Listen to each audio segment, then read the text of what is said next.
शिव जी काहे नहीं की ताकत अखिया खोल के, सुंदर मुख से बोल के न।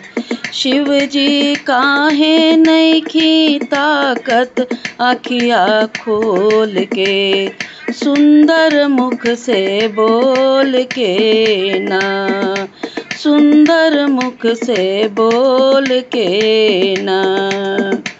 होत भोर गंगा जी जाइब, जलवा भरी के ले आइब। होत भोर गंगा जी जाइब, जलवा भरी के ले आइब। शिव जी रउआ के चढ़ाइब, दिलवा खोल के, हर हर बम बम बोल के ना।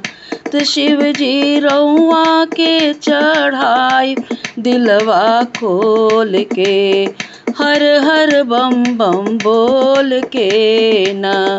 शिव जी काहे नहीं की ताकत अखिया खोल के, सुंदर मुख से बोल के ना।